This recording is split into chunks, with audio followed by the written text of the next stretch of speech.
But I do think feature directors, the first time you can't prepare someone for how many questions they're going to get in a day. And sometimes directors answer questions adamantly that they don't know the answer to. They'll come up with an answer, and that's where the ship goes off because they don't want to appear to not know. And so I encourage directors, please say, I don't know, 3 times a day.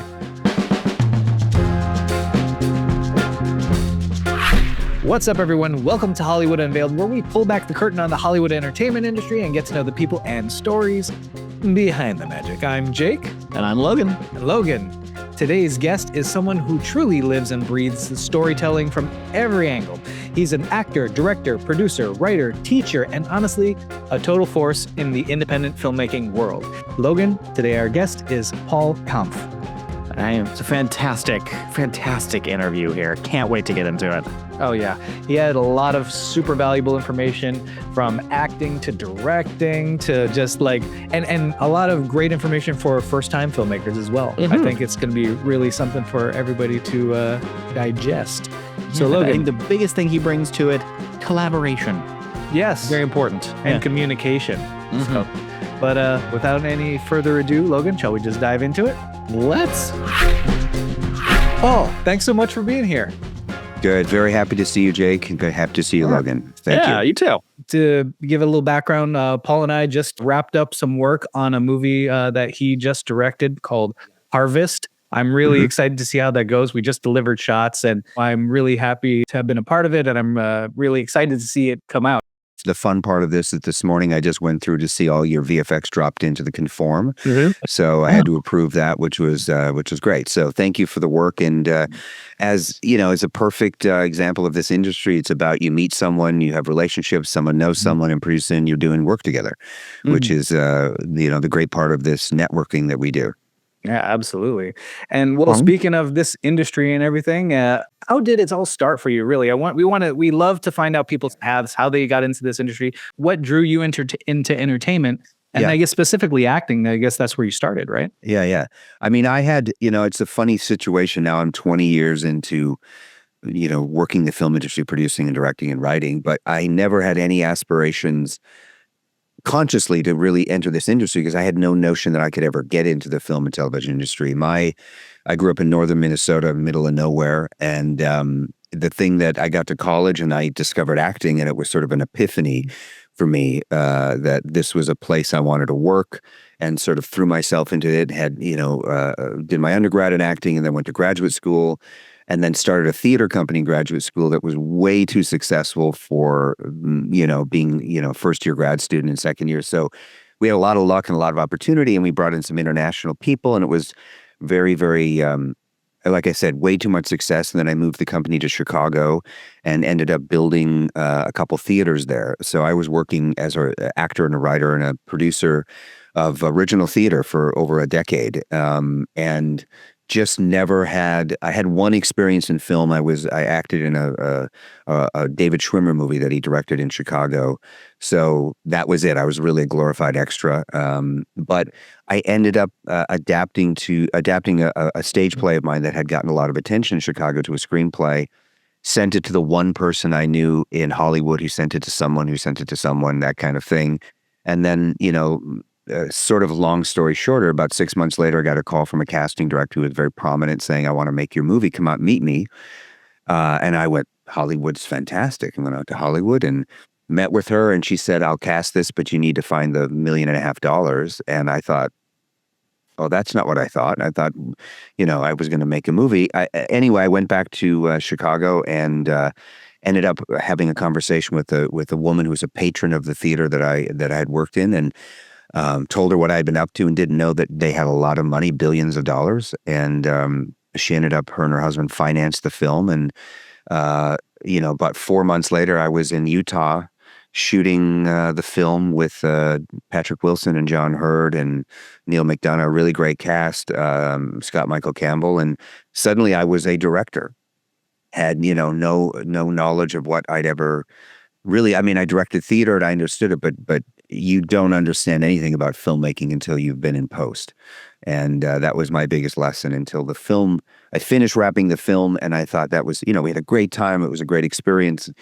lot of education. And then I thought, well, there'll be some time in post and then the movie will be done. I didn't understand that it was 5-6 months of work to get a movie ready. So that was my education, was getting through that. And I did all my post work at Skywalker, Lucasfilm. So I was very fortunate. So it was like a crash course in how you really should do it. So that was my intro. And then from there, ups and downs, people stealing money and all the things that you go through in this industry. But fortunately, I've been able to sort of learn along the way and make some very good micro budget films and some very large budget films, and continue to try to build I guess a theater company, which I always ran in Chicago on film. So that's kind of been my focus, is building a team.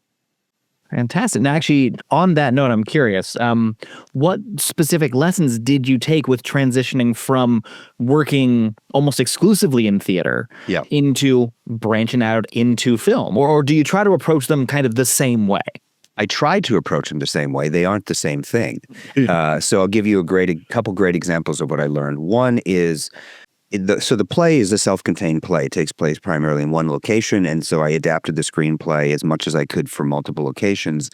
But primarily it's a play. It's the plot is moved by dialogue. So as much as I believed in it and it was a strong piece of theater that I moved to film, it was conceived with plot moved through dialogue.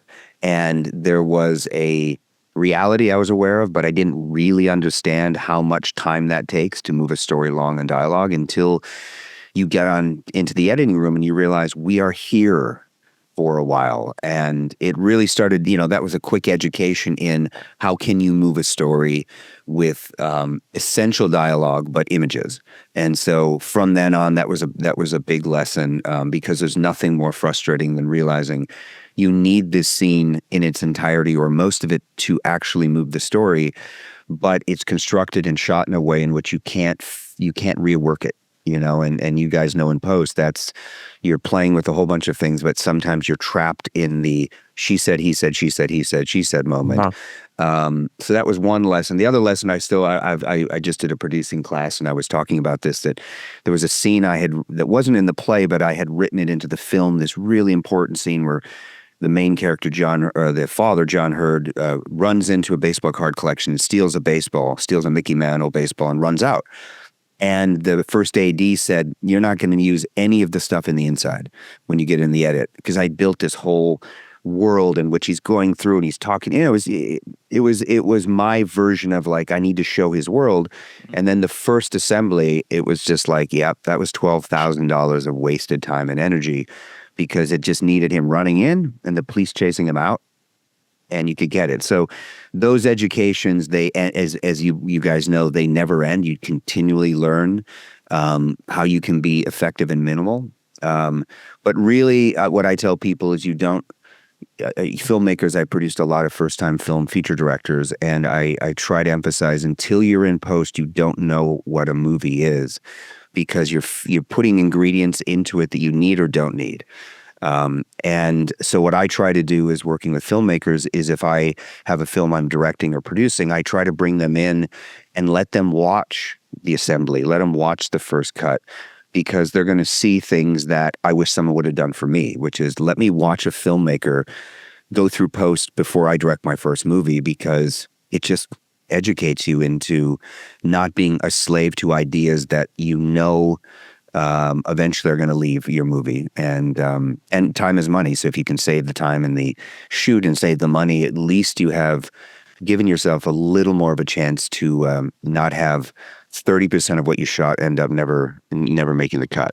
They say that when you make a movie, you're really making 3 movies, right? It's the one you write, the one you shoot, and the one you edit, right? Yeah, exactly. And as someone who's works in all these aspects, and you've done it so many times, do you have any advice for someone, say, like in any of those phases, really, of how to separate those wants and needs? Because like you said with that scene, you really want to shoot that, and whether it's I'll speak for myself. When I'm writing something, sometimes it's ego, because you're like, this scene is really good, and then but then you get to post and you're like, I didn't really need that, did I? How do we balance that, and how do we decide what we're gonna Well, it's a great question. I would say if the three of us can figure it out fully on this Zoom, we will make $1 million a day. What I try to do, and I always try to, when I'm working with filmmakers or teaching, I'm always talking about what I wish I would have learned, right? So you use your mistakes. What I always suggest is take, not you can't do it with your whole movie, but take major scenes of your film, grab your iPhone, sit with your friends, sit around a table, and shoot it. People can be on script, pre-shoot the scene and get it into someone who's going to be willing to do a pre-edit, or you, because as you know, it doesn't matter if it's lit well, people are in costumes. If you're going, I think it's a 2-shot of one, single, blah, blah, blah, blah, and then you get it in editing, you realize that is actually a 7-minute dialogue scene. You saved yourself so much stress on set, because generally when you're shooting, you double down on, no, it's going to work. This is what I believe. It's very hard as a director to think when there's 52 people around you. And 50 of those 52, even though they're not directors, they've been on enough sets that they go, that's not going to work. The prop person knows that scene is too long. You can just feel it. So what I always suggest, and I try to do this myself, is pre-shoot some things. Sloppy, doesn't even have to be perfect in focus, but at least you can pre-edit some major scenes and realize I don't really need that. Or, hey, that's playing well. Imagine when we actually are at pace and everything. But I would also I always ask writers, when they're writing a script, if they're whether they're new writers or not, is to find a few people that have a certain thing they do really well as writers. Some people are really good at looking at plot. Some people are really good at looking at dialogue and character. Have your people that this is my dialogue and character person, this is my plot person, and then have a post person, someone who is an editor that will read your script and go, hey, I'm telling you, if this film was shot as is, perfectly shot as is, I don't know if you need this, this, and this. I think that is one of the lessons that took me a while to learn, is to ask an editor to read a script. Because they instinctually know. It doesn't mean, it's all opinions, of course, but generally they're going to be able to say, you're going to run into trouble in this section unless you have a bunch of coverage, unless you're doing something dynamic with the camera, you're stuck in a room around a table for 8 minutes. So those are my advice is, someone who's really good in certain aspects of a script, that you only ask them, please tell me how the plot is working. Please tell me how you feel about the characters. And please tell me as an editor what you would lose if this came into your editing room word for word. And that's at least the way I can give some advice. It sounds like a lot of that might be rooted in the idea of workshopping from theater. You find that plays a big role in how you work in that respect? It's almost, we didn't prep this, but it's almost, you asked me the perfect question, because I do think that's one of the things that's hard about film is it's a first time production, right? You can, not anyone, you do a production of Streetcar Named Desire. You've read it, you've seen it, it's been done. There's a number of things that are in your consciousness about that play that you don't feel insecure about because you know it works. A new script, which generally is 99% of scripts are brand new, they haven't had some sort of road test yet. So I do think, time is money, but if you can get a reading of it and it's always, to me, it's always a matter of who's doing the reading. Are they actors who are also going to be honest with their opinions? Or are there people viewing the reading that are going to be honest? Or is it your best friends and your family? Because that can be the worst thing, is everyone will tell you how great it is, right? Everyone tells you how wonderful it is. So I think what I try to suggest to people is try to collect a group of people that have experience and that have had a few lumps and bruises along the way in their filmmaking process, and be very, very judicious about their time, but ask them to please come to a reading, please, give the script a reading, or come to a reading. So I think, workshop is the right thing. And then I think the more you do it, the more you realize I'm workshopping it for this thing. Does this character, the main character, do we follow her arc all the way through? So I kind of feel like if you need to workshop with a focus, this workshop is for this character, so let's put our attention on it. This reading is for the dialogue and the movement, something like that. I think generally a reading can be so many things you can get feedback on that you're getting nothing, because you're just getting too many general opinions as opposed to asking people, please watch the character of Jane's arc and tell me what you think by the end. And I think it's very effective that way. At least that's how I think. Now, on that note, I'm actually very curious because you've worked with a lot of different actors. You definitely have that kind of workshop mentality with it. You hear a lot of questions with actors being like, well, what's the worst note a director's ever given you? I'm curious of the flip side of that. Yeah. As a director, what's the worst kind of note you can give to an actor? Wow, great question. I would say the worst kind of note is this. Action, scene ends, cut. Great, let's do it again.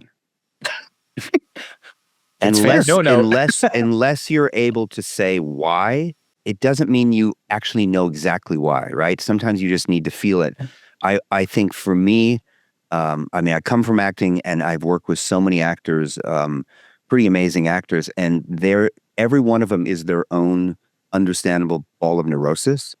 So I try to ask an actor, not every actor, but let's say actors who are carrying the film, what is your ideal set for you as an actor to do your best work? I think oftentimes they're not, prominent actors are not asked what helps you. Mm-hmm. I try to say up front, do you like starting with your coverage first? Do you like having a few takes before there's any response? Because if they give me their rules and I follow them, they can't bitch, if that makes sense. Because actors are always going to look for, we're all insecure when the camera's rolling. So if you give them a good direction, it might be something they resist because you're making them feel like they're being redirected in front of the cast or crew the first day. So for me, the worst thing is, great, let's go again, without anything.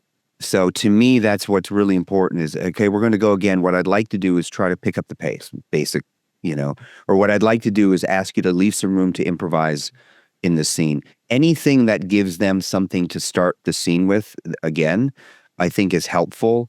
I think the worst, for me as a director, the worst note an actor can get is madder, result-oriented direction.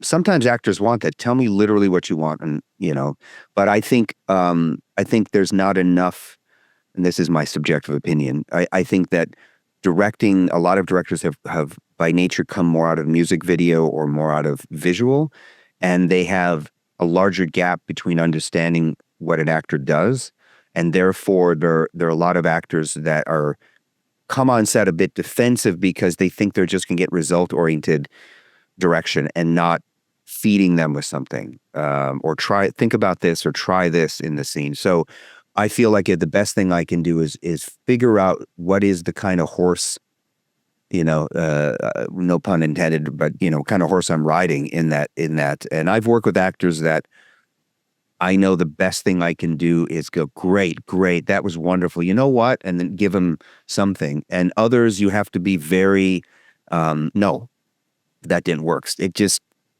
depends. So I think as a director, you've got to play the role that they need you to play for them to do their work.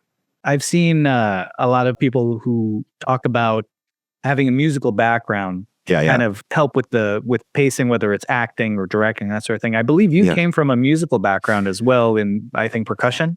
Yeah, that was my background. I mean, that was what I went to college for. I was a jazz drummer. It feels like 14 lifetimes ago. But I do find that it does still play a part consciously in what I'm doing, is a sense of rhythm.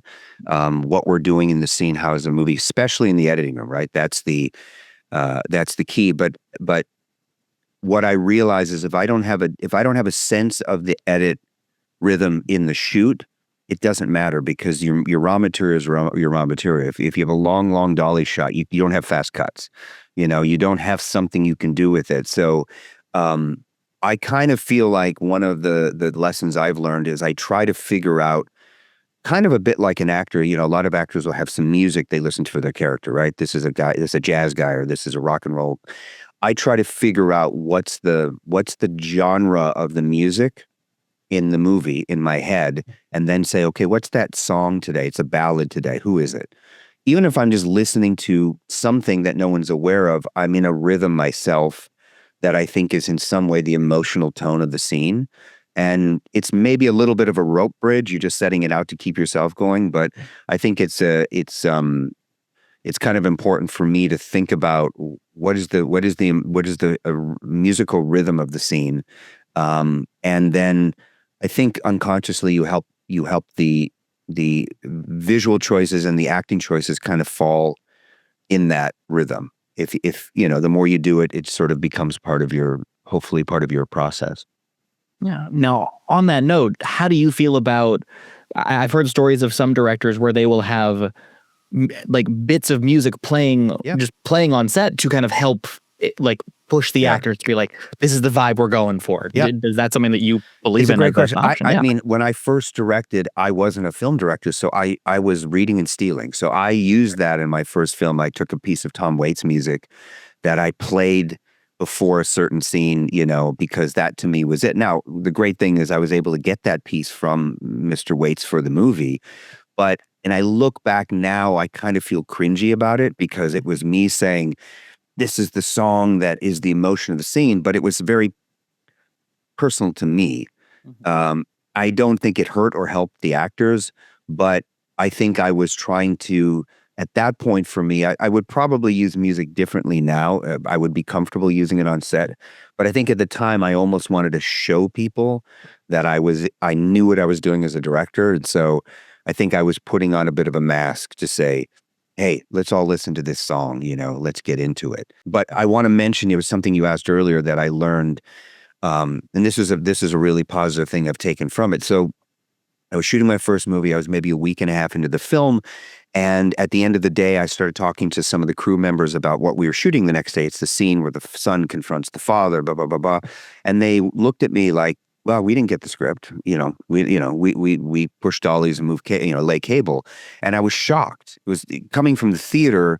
It was completely unheard of in my mind that the people working on it didn't read the script. And they just said, well, no, the production local producer didn't give us scripts. I mean, so I had him print out scripts, give everyone a script.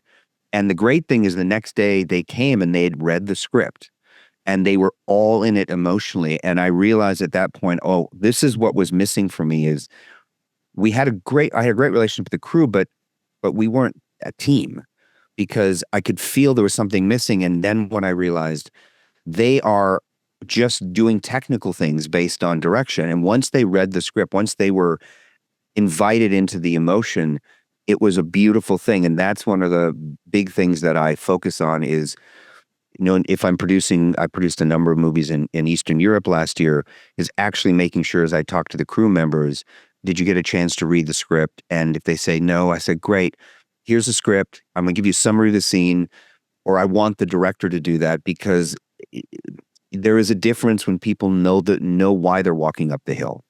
And I think it never occurred to me coming from the theater that I understand why people are going from one job, they're shooting a commercial, they're dolly grip on this. But I do think it's incumbent on directors and producers to try to invite everyone at least into the milieu of the film. And when you do that, people are respectful because they at least know what we're all trying to do. Whether we get there, at least we know what we're trying to do. Mm-hmm. Yeah. And it could definitely influence the tone, like a horror movie zoom is very different from a rom-com zoom. So Exactly. It's like knowing the tone of the scene. Yeah. Especially what they're going to be shooting. I can see how that could be very helpful. Absolutely. Yeah. Yeah. That's a great piece of advice right there, like just involving the crew to that level. Now, you've made it a point to give first-time directors their shot. Why is that particularly important to you, and what advice would you give to those up-and-coming directors about getting their big break without, say, having a lot of contacts? Yeah, I mean, I guess what's important to me is and maybe it's part of more of my nature, just the idea of the joy. I didn't know this as much. I mean, I loved it in the theater because you're giving people opportunities, but the scale is different, right? I could have a very sold out play and you barely can pay your rent. Mm-hmm. It's a big difference. But to me, because what we do is, from the outside, it can seem like, yes, you have red carpets and premieres and all of that. But in the end, it's just a minimum wage job. You're working 80 hours a week. Mm-hmm. And the real reward to me is the joy people have in the process. So watching someone get a shot as a director where I know that if they have the right guidance and the right sounding board, that they can step up and have that credit in their pocket that I directed a feature film and opened other doors. So I love that experience. Now it was challenging. I had worked with five first-time feature directors in a slate of projects I did, and it was kind of statistically, they were all women, they were all female, but it didn't really matter. I think statistically, two will be very difficult, two will be a little resistant to guidance and be open to it, and then two will be wide open. If they're men, women, because it's all insecurity, it's all nerves and fear. I think what I have done is constantly look at what do I wish I would have known when I was directing my first movie, my second film, and how can I give at least a guidepost for techniques to prepare? Because that, I think, is the first-time feature director is the most common gap in their directing, is how to prepare a film so that they have a plan that everyone knows about and everyone's on the same page. So that's primarily what I do, is I have a system that I present to a director, and they have to break down a script a certain way. And then as a producer, I can see we're seeing the same movie. I think that's one of the problems as a director. We all say, trust my vision, I know what I'm doing, but then no one can help you because no one is in your brain. And on the day, the director has a lot of weight, sometimes to drive the ship off the cliff or down the road. And so I try to be very supportive, at least I think a little aggressively supportive, to say, if you break down your script this way and these are the A scenes, we all see these are important. If we're all in agreement, then we know the first AD can probably schedule priority scenes in the day, things that allow everyone to take away trust me, the director's a genius and he or she will figure it out. And to kind of go, it's kind of, we're building something, right? How do you build a house? And again, I didn't have that, and I've tried to hone a system that I can at least present, and then they can throw it away. But I do think feature directors, the first time, you can't prepare someone for how many questions they're going to get in a day. And sometimes directors answer questions adamantly that they don't know the answer to. They'll come up with an answer, and that's where the ship goes off, because they don't want to appear to not know. And so I encourage directors, please say, I don't know, 3 times a day about something, because it will help you feel less worried that you're an imposter, because that's what we feel like when we're making a film, is that eventually people are going to realize, I don't know what I'm doing. Why did they give me the money? I might as well go back to the theater and, forget this whole thing. But at least that's how I look at it. Now, I'm curious, do you think that is because you had that kind of foundation in the theater, or do you think it's because I'm kind of in the same boat with this one a little bit, or do you think it's that, like, you grew up in a small town? Like, do you think it was something with that environment in your childhood that kind of planted those seeds of how you're interacting and working with people now? It's a great question. I probably think it has a little of that coming from, like, I graduated from the largest high school class in my school was 52, and I think I went to kindergarten with 49 or 50 of the same people. Like, we all knew each other for good or bad all the way through. But I would say part of it, I think, is really just the years and years and years of coming into the theater, where you would always be talking to the other people about their work and what they're doing, or you'd see someone in a scene in a class do something, you go, hey, how did you do that? You were always helping and stealing, and I think that also the difference, of course, in theater is, if you're doing 8 performances a week, by the end of the second week, you have a different play. You figured something out, where in film, we don't get that. We get the day. We put up the play that morning, and we wrap that day.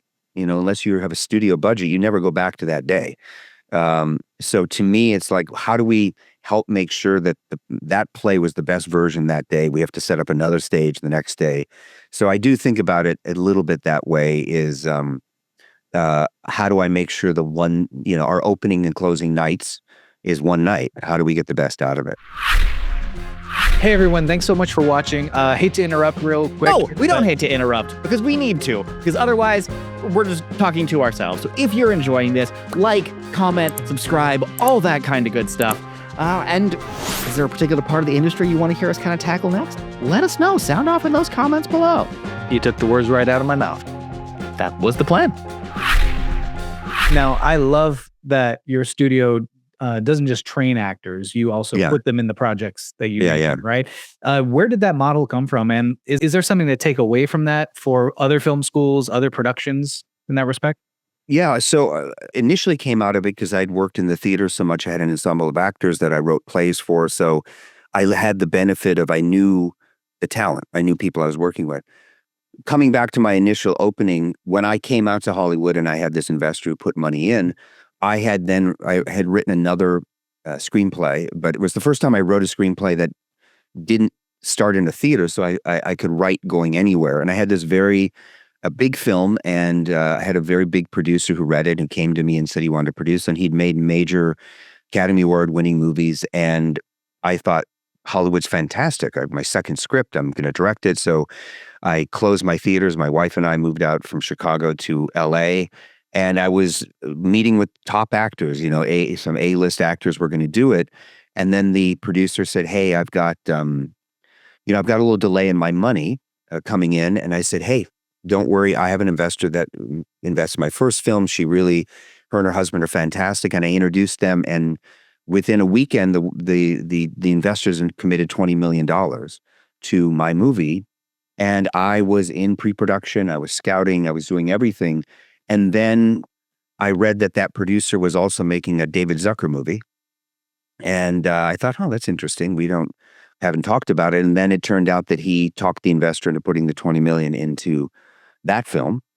And that when that film succeeded, the profits we would make my movie. And I read the script and I knew it was not a script that you should make. And it lost about $18 million and it all went away. And suddenly I was in Hollywood with nothing. So I had a reputation as a teacher in Chicago as well. So I started getting calls to coach and do those things. So as I put together a studio, I had a group of 8 or 10 actors that I work with. And I thought, I don't want to just teach camera acting. I don't want to just teach acting. So I said to them, look, we're going to make a film.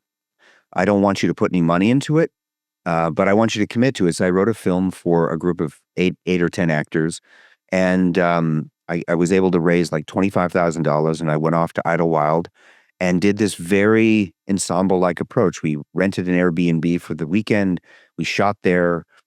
Everything was done there, and the film got attention. It was super small budget, but it got some awards. Actors got agents, and then I realized that was my juice, is the idea of creating content where it wasn't just theoretical. We were actually going to go make movies and all live together and sleep on the ground, and that led to a couple other micro budget features that did very well. And then I did a bigger budget film, and then a bigger budget. But I was always bringing those actors that were training into whatever project, whether it was a short film or a micro feature or a $10 million film. My thought was, if they have the talent, the industry is not about just merit. It's about relationships.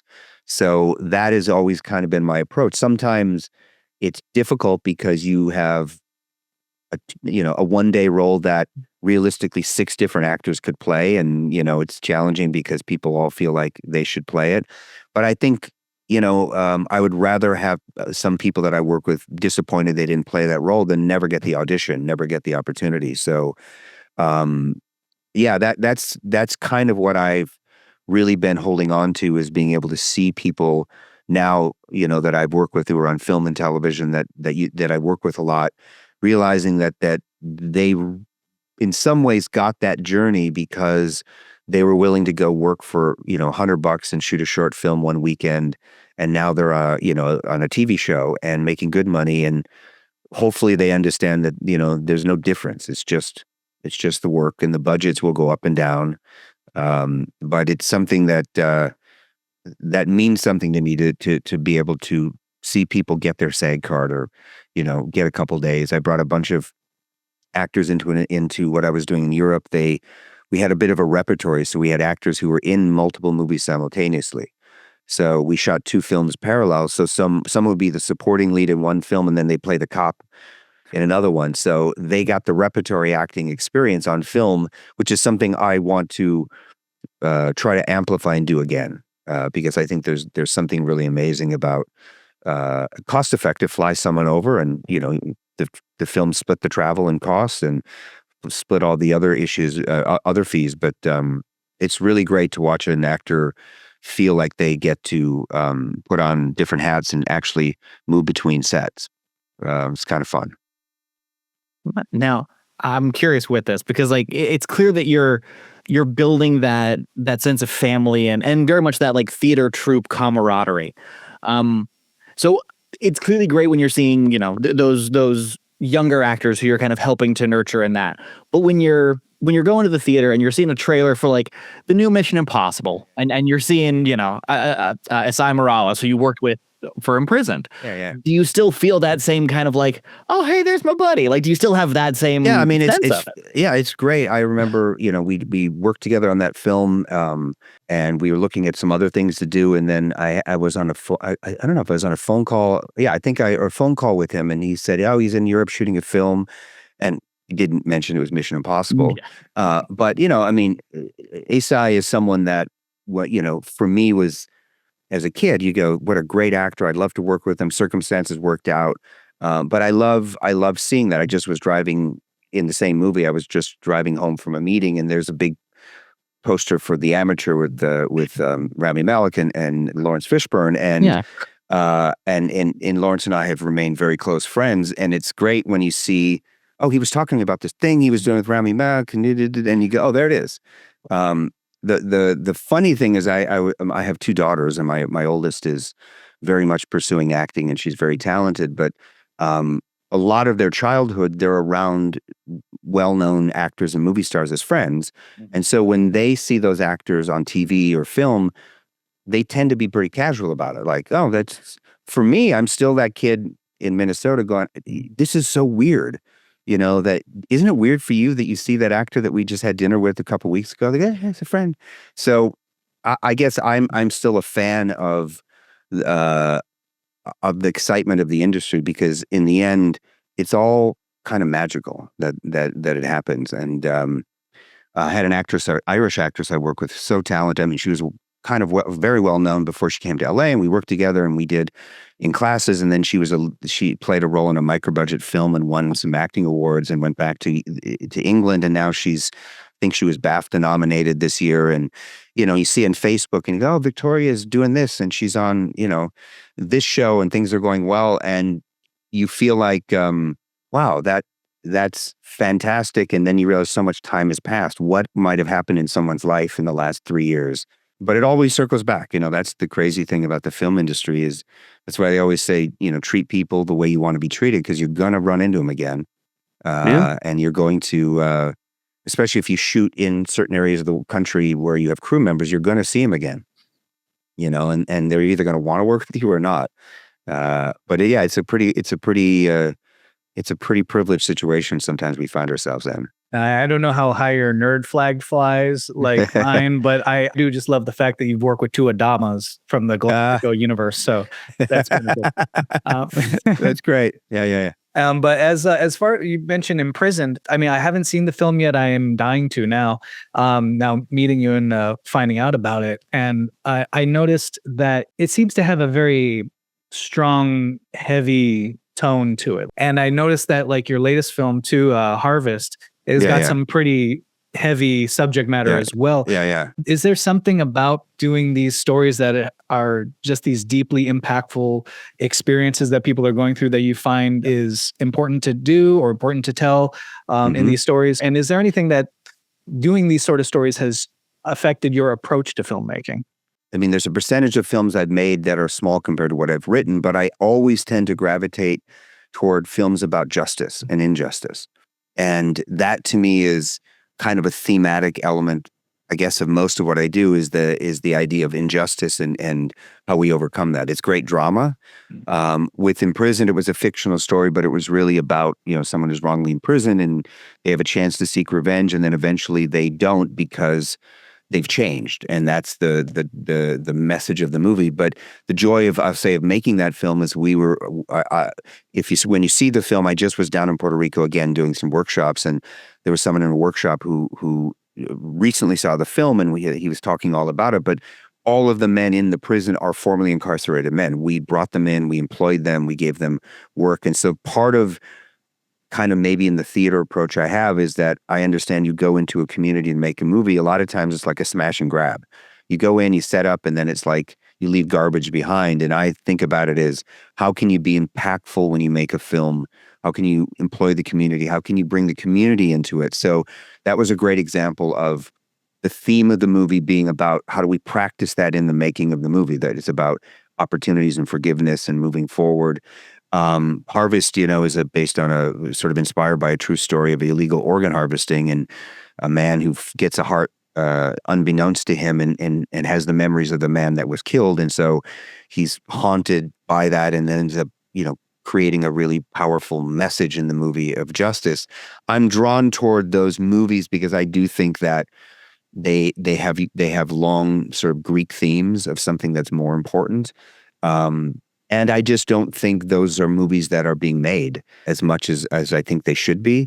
I definitely know that I'm not going to change Hollywood by the movies I make, but I'm drawn to that because I do know that, if you're on a film set for 30 days or 45 days, if you can be working on it on something that matters, and then the work is really powerful. And then when you're not shooting, you're all having a good time. It's not I had so much fun making a movie about prison because when we weren't dealing with the subject, we were having a great time and we were getting to know each other and celebrate. But yeah, I think thematically those things strike me as films of justice, injustice, and the sort of the indomitable human spirit is what I'm drawn to. And maybe that'll change. I'll find some quirky comedy at some point, but I just don't. It doesn't feel like that is where I should put my year of effort.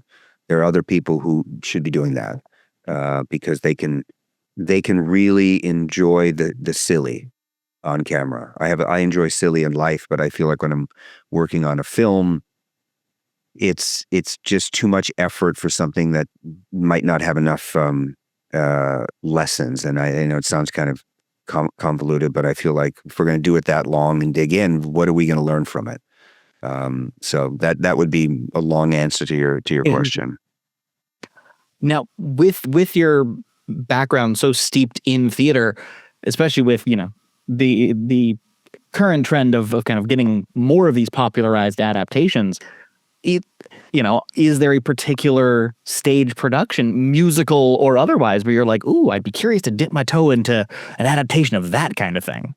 Yeah, I mean, it's interesting. I would say I'm interested in looking at some themes of something of Chekhov, Cherry Orchard, something that is about the fall of a country or the fall of society. Those bigger themes, not necessarily trying to do a adaptation in the same way, but really looking at why do those stories last? Why do those stories exist? But yeah, I would say looking at something that is not allowing myself to get trapped in what I did adapting a play of mine, which is dialogue. Yeah. But what's the theme? What's the story? And how can I maybe make it filmatic in a way that someone who might be a theater professor in, New Jersey watches the movie and goes, oh, that reminds me of, that seems to be a well-hidden version of something rather than inspired by Anton Chekhov or inspired by, Sam Shepard.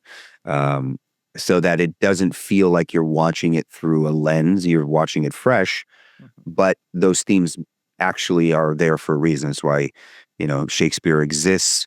I always say no one goes to see Hamlet to see how it ends. What the play is, you go to see how it's done. You go to say, who's Hamlet? How does he do it? Who's Gertrude?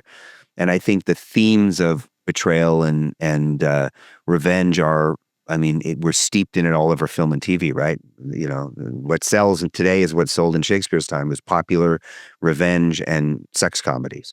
It does. We haven't evolved that much.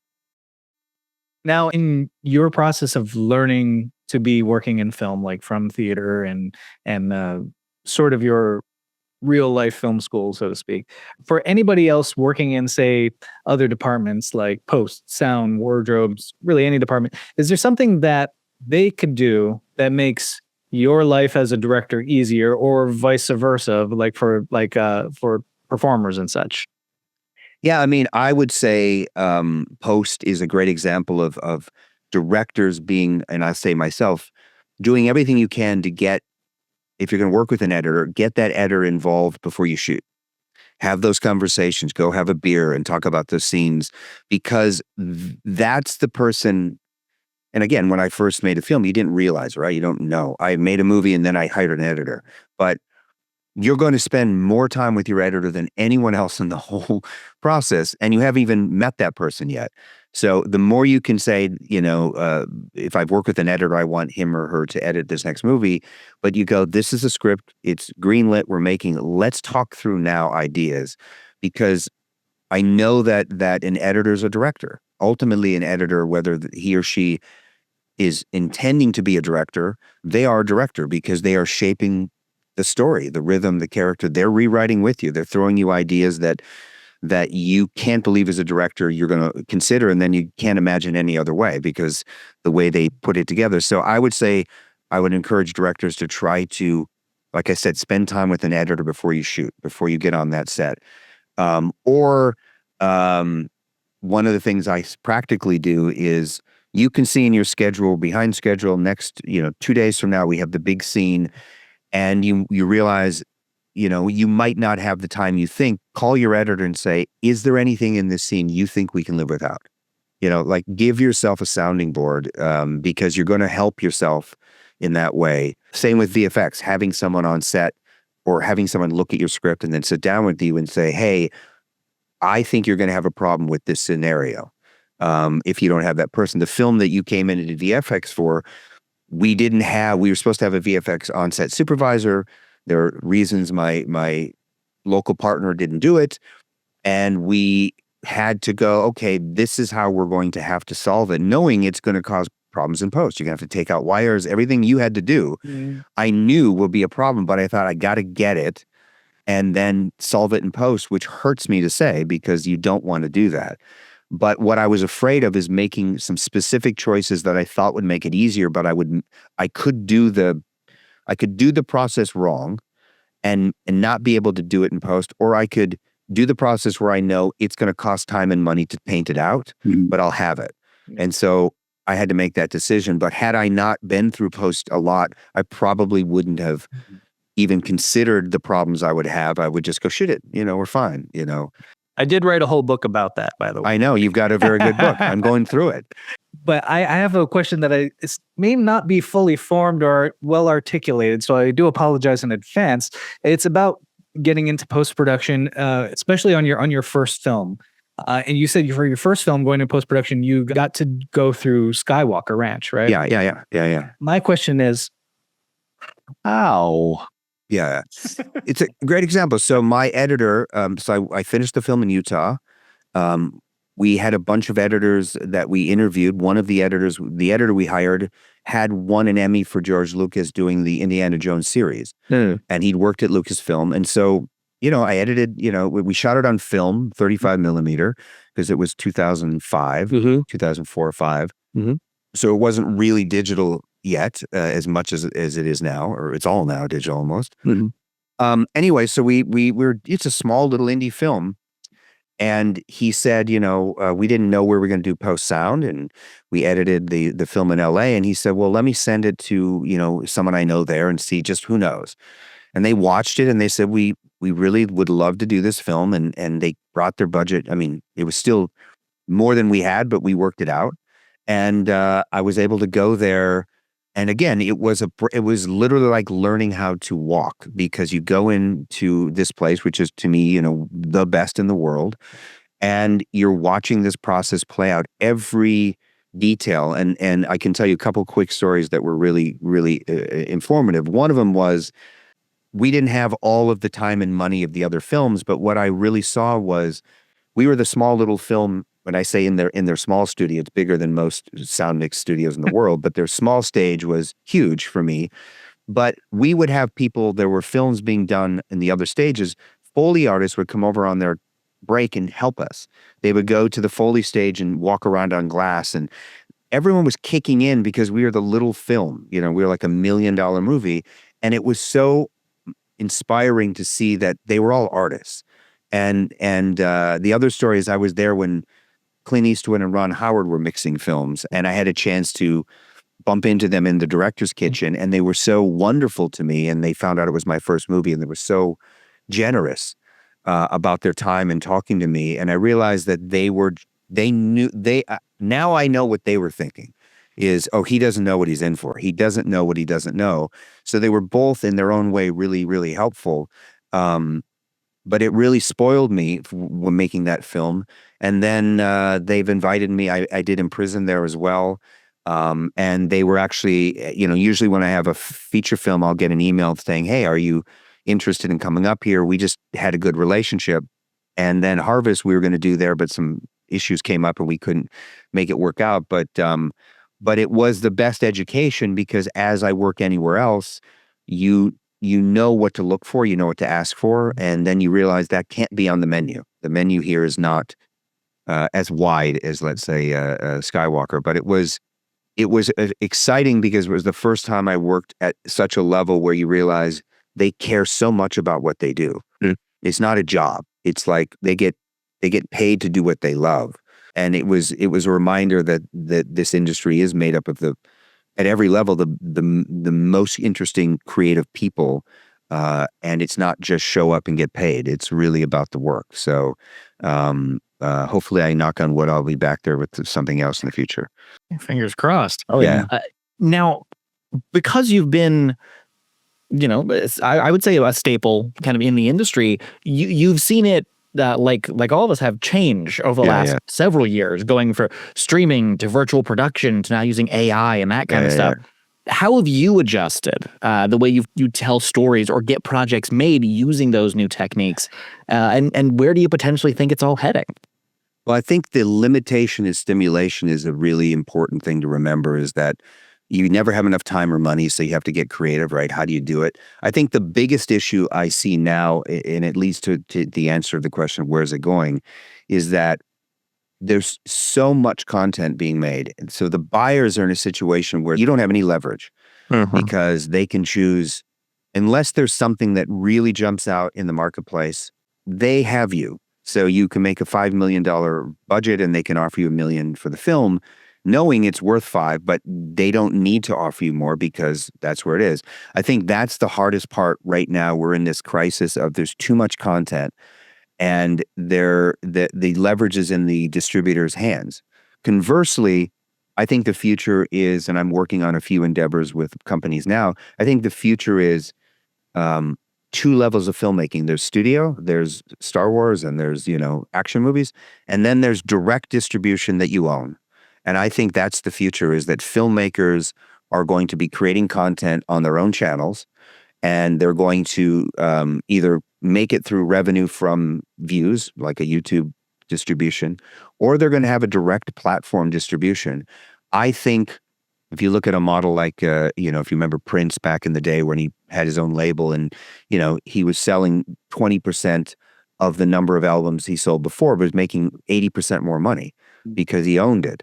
And I think realistically, if I were to jump into the future, what I would say is if you have the ability to make good feature films that from a beginning, middle, and end are great content, but you haven't been able to find the right thread to get through the needle to get it sold, you have proof you can make really good content. I think the future is going to be very much the way it was in foreign sales 20 years ago, is that you talk to actor X that are a friend of yours that's valuable, that's studio actor, and you find the right project and you say, look, how would you like to own 50% of this project? And what I want to do is make this independent film with you at this rate, this budget, but we're going to put it on, paulsfilm.com, and that's $2.99 to rent, $5.99 to purchase, just like Vimeo or any of these platforms. I think that's going to happen in the next year, where prominent filmmakers or prominent actors are going to say, look, I'm going to bet on myself, and I'm not going to, I'll take the the big studio movie because that's great. But if I'm going to do an indie, why don't I do an indie where if it's a great movie and it's out there, the only place you can get it is our domain. And if it catches attention, if you get 500,000 people to rent it or whatever, you make better money if total creative control. So I think honestly that's where it's going, is because there is no difference in content quality. You know, Apple, YouTube, Vimeo, they're all 2K or, you know, whatever 4K, whatever it ends up going to. You know, your website.com is the same quality. So I kind of feel like that's what's going to happen. And we see, of course, we know the trend with YouTube with people are, you know, doing reaction videos and making $50,000 a month.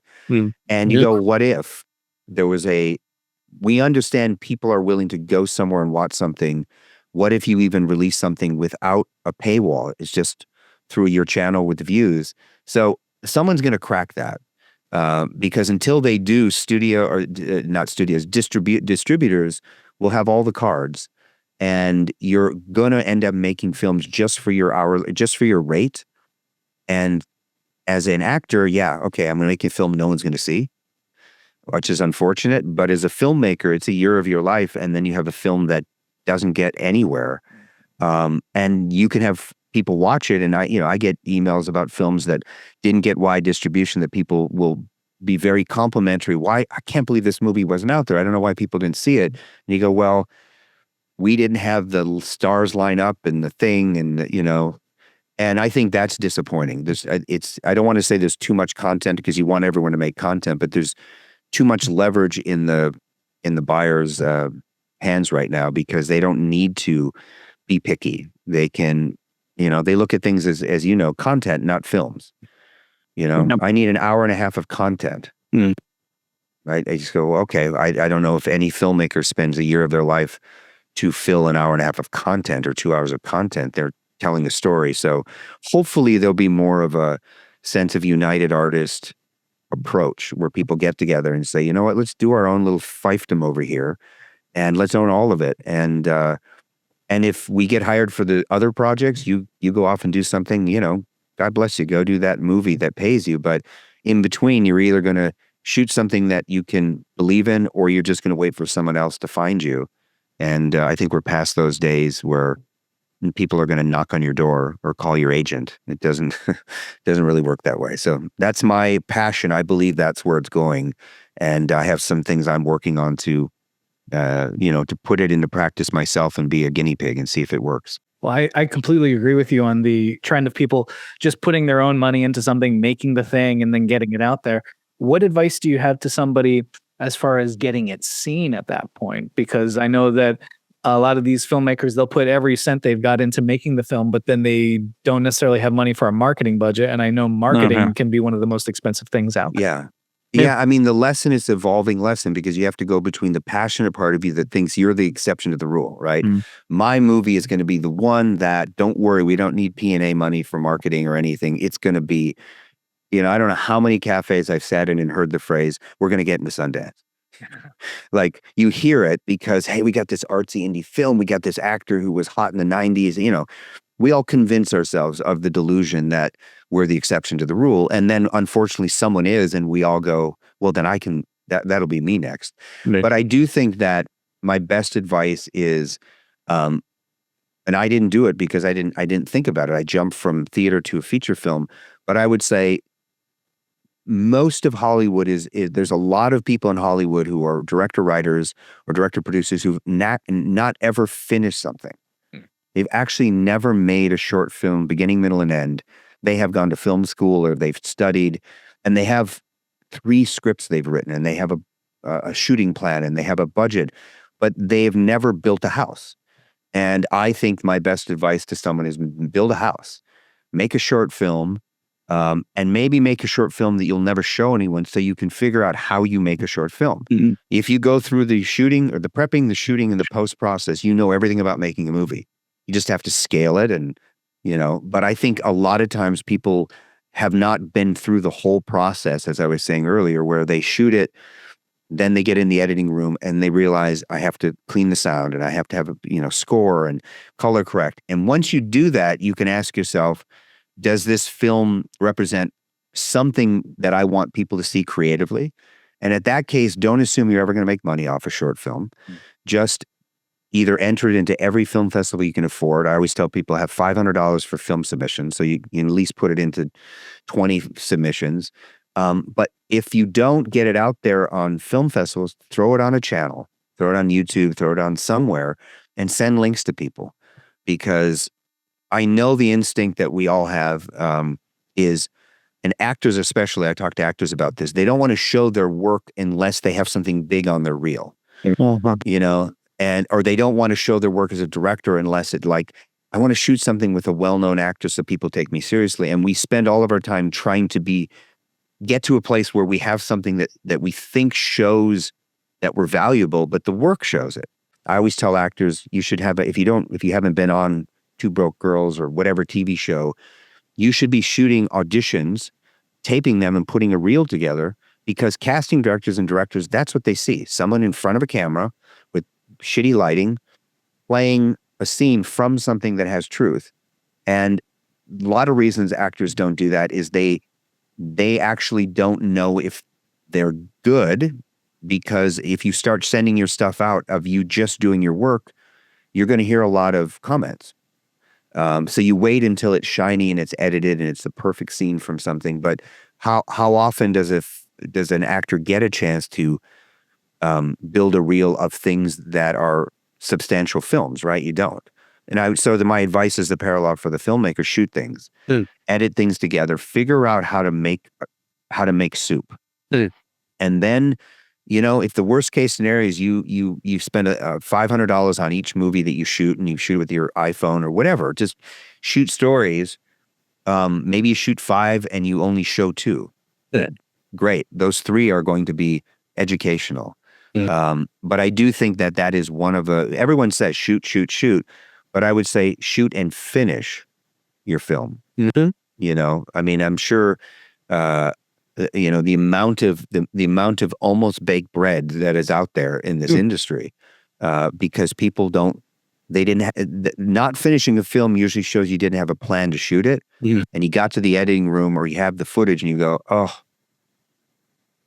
I don't know if this can be anything. And so you stop when it's uncomfortable, as opposed to, I have to finish it and show someone, even if it's my brother or my wife, so that you can see their horrified face when they watch it. Or they can say, you know what, I think it's rough and I don't think it represents, you know, X, Y, and Z, but what you did in this section was great. As long as you get a sense that there was something in there that you did, you'll do it again. And the last little PS to that is, there's just so many people in this industry who've never made anything, who are in the industry. They've never made a project, but they're around people, so they talk about it. And it's intimidating when you think, oh, this person, you know, talks about all these things they've done, and you get intimidated and you don't want to do your work, but you have to remember they're talking about it. They're not doing it. And I think it's a small percentage of people in the industry who do things. And there's a lot of people who jump on what you do, you know, and they want to ride what you're doing. And I would say that's okay. Just be someone who gets things done, and then people will employ you, because that's the only calling card you have is, do you get things done? Your methodologies might annoy people, or you might be an asshole or whatever, but they're always going to say, did he or she finish the project first? Second of all, were they an awful human being? You know, that might keep you from working with them. But that's why a lot of people who are awful human beings continue to work, because they get things done. Yeah. I may or may not have been on a few of those films myself, where I've worked on them, and you know, you may question, like you said, the methodology, but then I'll look at them and go, they got one more movie than I got. Yeah. Yeah. And that's the unfortunate secret of this town, is sometimes aggression and you know, determination outranks kindness and talent. You know, so if I find someone, coming back to your question earlier, if I find an actor or a writer or someone with a lot of talent, they generally have a personality that doesn't want to crack an egg. They don't want to make things uncomfortable. And I'm trying to help them a little bit, push them to say, you've got something to offer. What you need to do is get used to people being shitty to you. Get used to people being jealous. Get used to people saying bad things, because you have to go through that to get to where you need to be, which is sensitive people get destroyed. And this is, ironically, it's an industry where everyone's asked to be open and available to your art. And then as soon as you do, people stab you. And I just think it's the nature of, I always think Hollywood is a microcosm of humanity, is that the people who have the most desire, the most ego, and the most to offer all come to this industry. And those people clash, people who want success, they want the red carpet without the work. That's what I always say. They want the headline in the paper, they want the announcement in Variety, and that's for them, they're done. Really? The filmmaker wants the work. Mm. They want the experience, they want the relationship. So as you said earlier, you can see an actor that you work with in a big movie and go, I got to text him, and say, damn it, that was great work or something. To me, that's the joy. Whatever that joy is, I love saying we went to war together, and I'm sure that film you're in was war on itself, but you did it. You're in 25,000 screens. Yeah. It's pretty cool. Very cool. Yeah. Yeah. Well, thank you so much, Paul. This has been a blast. You've been incredibly, I'm very happy. It flew by. You've been incredibly generous with not just your time, but your knowledge. And this has been a masterclass. Well, thank you. So. If there's anything I can follow up about or whatever, I'm happy to do it. But I love that you guys are doing this podcast because it's really the reality of the reality, which is talking with people who are in it. And I would say that when I've looked at the podcasts you've done, I just think if I had something like this when I started, this is what you want. You want someone to be able to take things in, and they'll never learn the lesson until they're doing it, but it'll resonate in their head that maybe, I remember hearing someone or an editor, director, writer, someone say this. So I'm happy that you're doing this. So keep it going and spread the word. Will do, absolutely. And Right, of course, where can people find you? You can go to my website, paulkampfstudios.com. On there, you can find me. I am not someone who's super big on Instagram and social media. I focus mostly on the work, but you go to my website, you can contact me, fill it out. I'll email you, it's pretty straightforward. I'm available. So, I'd love to communicate with anyone who has questions or they want to throw something to me. I'm happy to be a sounding board. That's awesome. Thank you so much. Awesome. Well, thanks for All joining right, us, man. take care, guys. Enjoy your afternoon. You too. You too. All right, bye-bye. I am serious, Logan. That really did feel like a masterclass. Honestly, he had a lot of really good insight, and you could tell the teacher aspects. He did a lot of I like that question. Let me circle it back and let me tie it up there at the end. So yeah, I thought it was a fantastic interview.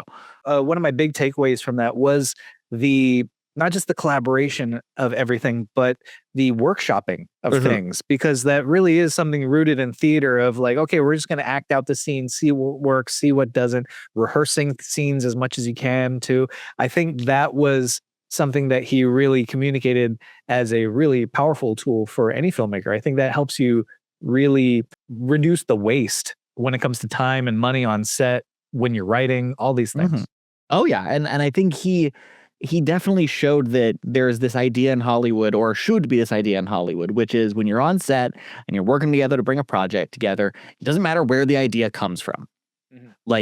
The AD can have just as good an idea as the grip, as the lighting, as the makeup, as the hair. All ideas are good ideas when it comes to putting a project together. Absolutely. And Logan, speaking of good ideas, might be a good idea to tell people where they can find you. Well, I'm findable. You can find me on all kinds of various social medias. You can find me on Blue Sky and I think Blue Sky and Twitter at FilmGuy89, Instagram at FilmGuy1989, or you can catch me on the Scare Me Twice podcast, where we take a look at every franchise in horror, which you will be appearing on very soon yourself as a guest. Looking forward to that. Oh yeah, but how about you, Jake? Where can people find you? Well, you can find me and my company at VFX2Go on all the socials and our website, vfx2go.com. And also, I have a book out now for all those budget-minded, resource-deprived filmmakers out there who need to get their visual effects made. It's called Shooting for VFX, your on-set guide to saving money in post-production. You can find it at our website, vfx2go.com. And it comes in paperback and digital. There you go. And guess what, Logan? We have a website We do. where people can find us and all our episodes and all its glory. Where's that? That's at www.hollywoodunveiled.com. Fantastic. You forgot the http://, but that's all right. We'll add that in post. No, Yeah. that's me. No, I think better. Old. Oh, Anyway, right. And we'll be uploading the HTML embed code soon too. So yes, and then exporting it to Betamax. yeah. Bye. Bye.